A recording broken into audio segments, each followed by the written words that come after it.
നമ്മുടെ സംസ്ഥാനത്ത് തദ്ദേശ സ്വയംഭരണ സ്ഥാപനങ്ങളിലേക്കുള്ള തെരഞ്ഞെടുപ്പും അതുപോലെ തന്നെ നിയമസഭയിലേക്കുള്ള തെരഞ്ഞെടുപ്പും ആസന്നമായിരിക്കുകയാണ്. വളരെ അടുത്ത് പടിവാതിൽക്കൽ വന്നു നിൽക്കുകയാണ്.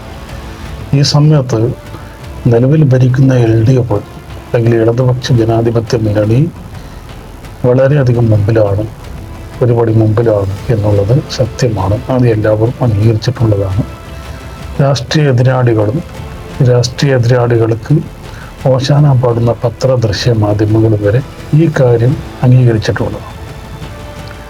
അതുകൊണ്ട് തന്നെ LDFന് ഒരു തുടർ ഭരണം അത് തദ്ദേശ സ്വയംഭരണ സ്ഥാപനങ്ങളിലേക്കായാലും ശരി നിയമസഭയിലേക്കായാലും ശരി കിട്ടാതിരിക്കണം എന്ന് വിചാരിച്ച് ആത്മാർത്ഥമായി UDFനെ പിന്തുണച്ചുകൊണ്ട് പത്രമാധ്യമങ്ങളൊക്കെ രംഗത്ത് വന്നിട്ടുണ്ട്.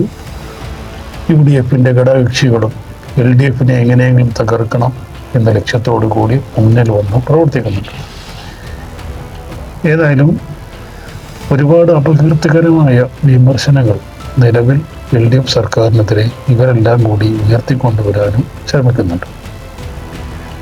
ഇപ്പം നമുക്കറിയാം, ഈ ഗവൺമെൻറ്റിൻ്റെ നിരവധിയായ പ്രവർത്തനങ്ങളെക്കുറിച്ച് അപകീർത്തികരമായ പ്രസ്താവനകൾ പല കോണിൽ നിന്നും വരുന്നത് നമുക്ക് കാണാം.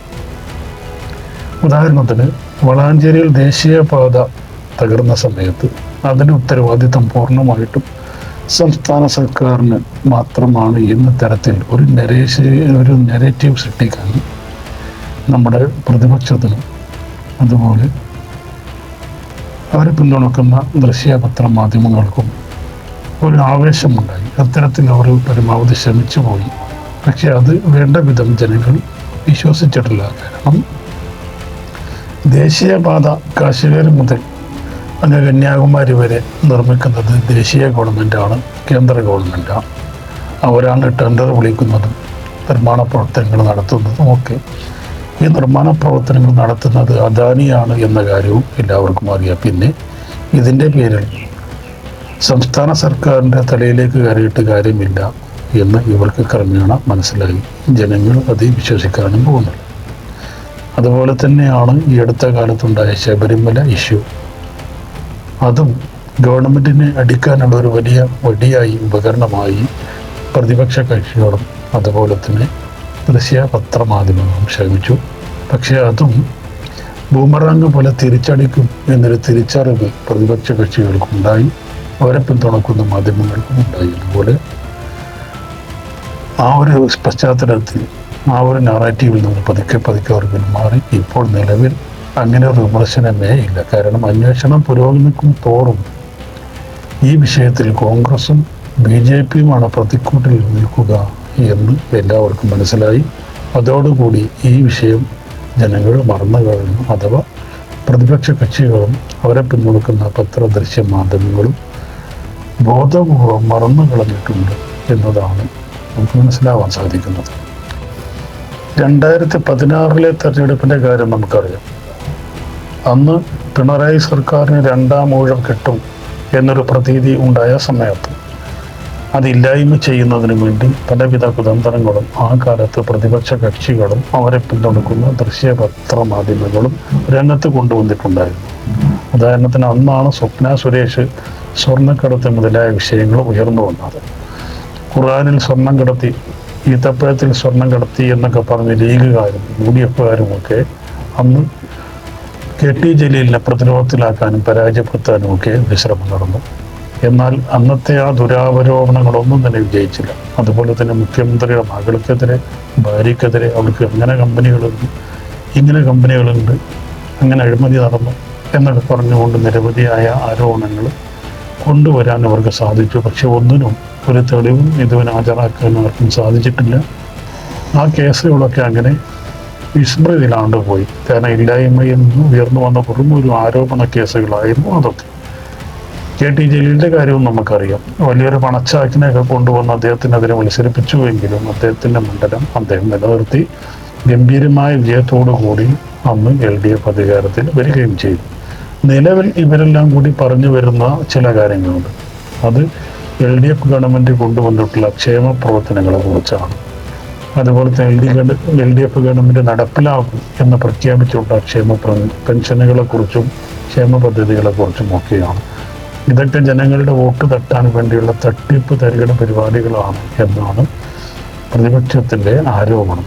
അതായത് ക്ഷേമ പെൻഷൻ വർദ്ധിപ്പിച്ചത്, ആശാ വർക്കർമാരുടെ ഓണറേറിയം കൂട്ടിയത്, കുടുംബശ്രീ ADSമാരുടെ ഓണറേറിയം കൂട്ടിയത്, അംഗനവാടി വർക്കർമാരുടെ ഓണറേറിയം കൂട്ടിയത്, അതുപോലെ തന്നെ യുവാക്കൾക്ക് നൽകുന്ന തൊഴിലില്ലായ്മ വേതനം, യുവതികൾക്ക് കൊടുക്കുന്ന വേതനം, ഇതൊക്കെ തട്ടിപ്പാണ്, ജനങ്ങൾക്ക് കൊടുക്കുന്ന കൈക്കൂലിയാണ്. ഇങ്ങനെയുള്ള കൈക്കൂലികൾ കൊടുത്തുകൊണ്ട് വോട്ട് തെറ്റാനുള്ള പരിപാടിയാണ്.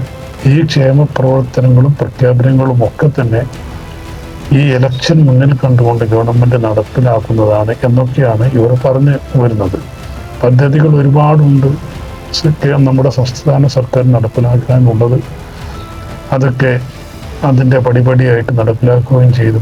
വയനാടിലെ തുരങ്കപാത, മലബാറിലെ ആകാശപാത തുടങ്ങി വൻകിട പദ്ധതികളൊക്കെ ഈ ഗവൺമെന്റ് ആസൂത്രണം ചെയ്തിട്ടുണ്ട്.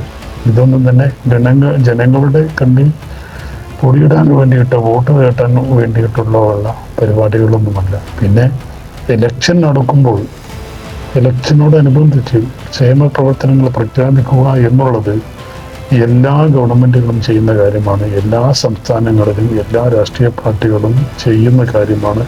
അത് കാലാകാലങ്ങളായിട്ട് ചെയ്തു പോകുന്നിട്ടുമുണ്ട്. നമുക്ക് കോൺഗ്രസിന്റെ കാര്യം തന്നെ ആണെങ്കിൽ അവർ പണ്ടൊക്കെ ഉയർത്തിയ ഒരുപാട് മുദ്രാവാക്യങ്ങളുണ്ട്.